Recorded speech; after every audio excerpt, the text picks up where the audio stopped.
क्या आप अपनी सेहत के प्रति सावधान है? क्या आप daily evening walk, morning walk करते हैं? क्या आप चलते हैं? तो सावधान हो जाइए, जल्दी ही आप घुटना दर्द के रोगी होने वाले हैं। जल्दी आप साइटिका पेशेंट होने वाले हैं, कमर दर्द के रोगी होने वाले हैं। अब भी आप डायबिटीज का शिकार हो जाते हैं, शुगर पेशेंट हो जाते हैं, तो डॉक्टर आपको बोलते हैं कि आप सुबह शाम चलिए, तो आप चलते हैं।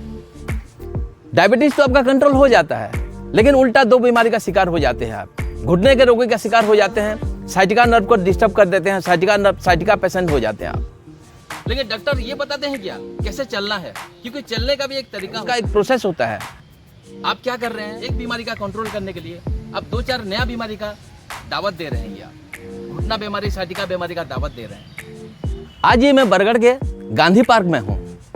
तो यहाँ पार्क में मैं सुबह शाम देख रहा हूँ लोग हुड़दंग मचा के चल रहे हैं। कोई फोन में बात करते करते चल रहे हैं, कोई दोस्ती यारी में मजाक मस्ती करते करते चल रहे हैं, और कोई तो ऐसे होते हैं कि हेल्थ इंश्योरेंस किए हैं और हेल्थ इंश्योरेंस वाले ने बताया है कि 2000-5000 किलोमीटर चलने से आपका 20% डिस्काउंट हो जाएगा। उसी के चक्कर में चल रहे हैं। तो ये क्या कर रहे हैं आप? ये तो आप उल्टा बीमारी को दावत दे रहे हैं, घुटना बीमारी, साइटिका बीमारी का दावत दे रहे हैं।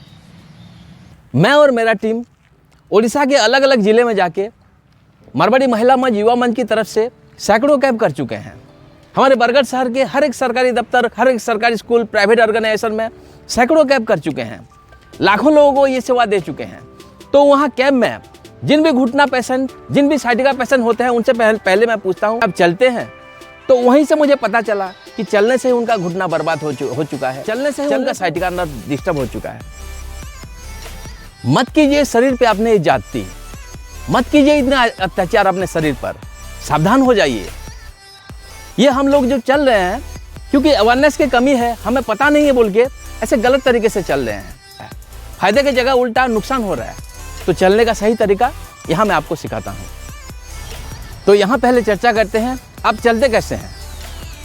जैसे नॉर्मली हम लोग चलते हैं, थोड़ा सा उससे स्पीड बढ़ा देते हैं, यही तो करते हैं ना आप। लेकिन ये सही तरीका नहीं है। जो चलते हैं उससे स्पीड बढ़ा देने से चलने का फायदा आपको नहीं मिलेगा। चलने का एक अलग तरीका होता है, ये मैं आपको सिखाता हूँ। चलने का भी एक तरीका होता है, उसका एक प्रोसेस होता है। आज इस वीडियो के माध्यम से मैं आपको चलने का सही तरीका बताऊंगा। इसीलिए चैनल पर नए हैं तो पहले सब्सक्राइब करें, वीडियो पसंद आए तो लाइक करें, साथ में बेल बटन को जरूर दबाएं, ताकि मेरे आने वाले वीडियो का नोटिफिकेशन सबसे पहले आपके पास पहुंचे। और इस वीडियो को शेयर करना बिल्कुल भी मत भूलिएगा, ताकि और कोई इंसान घुटना दर्द के रोगी होने से बच जाए, साइटिका पेशेंट होने से बच जाए, तो और लोग भी इसका लाभ ले सके और कुछ दुआएं आपको मिले और कुछ दुआएं हमें मिल जाए। हमारे शरीर में एक नर्व होता है जिसे साइटिका नर्व बोलते हैं। वो यहाँ L4, L5, S1 से निकलकर पाँव की तरफ जाता है। हमारा शरीर का सबसे बड़ा नर्व होता है। ये जो हम चलते हैं, ये साइटिका नर्व को उल्टा कंप्रेस कर रहे हैं, जबकि साइटिका नर्व को स्ट्रेचिंग करना चाहिए। ये जो चल रहे हैं हम, इससे साइटिका नर्व कंप्रेस होता है और डिस्टर्ब हो जाता है, जिससे आपका कमर में दर्द होता है, घुटने में दर्द होता है। चलने का सही तरीका है साइटिका नर्व को स्ट्रेचिंग करना है। तो स्ट्रेचिंग कैसे करते हैं? जब हम पाँव डालेंगे तो पाँव पहले एड़ी होना चाहिए, एड़ी पहले होना चाहिए। जब चलने का तरीका, आप ऐसे चलते हैं, पूरा पाँव में चलते हैं, लेकिन चलने का सही तरीका है पहले एड़ी होना चाहिए, फिर पंजा, मतलब एड़ी पंजा, ऐसे चलना चाहिए। ऐसा जब ये आप एड़ी करेंगे तो साइटिक नर्व आपका स्ट्रेचिंग होगा, तभी उसमें सर्कुलेशन बढ़ेगा। उल्टा आप क्या कर रहे हैं? कंप्रेस कर रहे हैं, जिससे आपका घुटना में प्रॉब्लम हो रहा है, आपका साइटिका नर्व दब रहा है, आपका कमर में दर्द हो रहा है। दूसरा, आप जो चल रहे हैं, सांसों का बहुत महत्व है। अब एक सांस में कितना कदम चल रहे हैं? मेडिकल साइंस में जो ये हम लोग सांस ले रहे हैं, उसको ऑक्सीजन कहा जाता है, लेकिन ये प्राण है। ये प्राण का फ्लो, आप जो चल रहे हैं, जहाँ भी कदम बढ़ रहा है, वहाँ पे प्राण का फ्लो होना चाहिए। तो क्योंकि जब आप सांस लेंगे, ब्लड का फ्लो आपका चारों तरफ फैलेगा।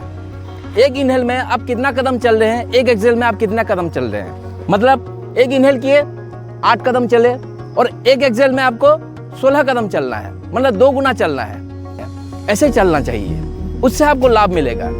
ऐसे करके देखिए, फिर आपको पता चलेगा इससे क्या फायदा हो रहा है आपको। तो आज के वीडियो में इतना।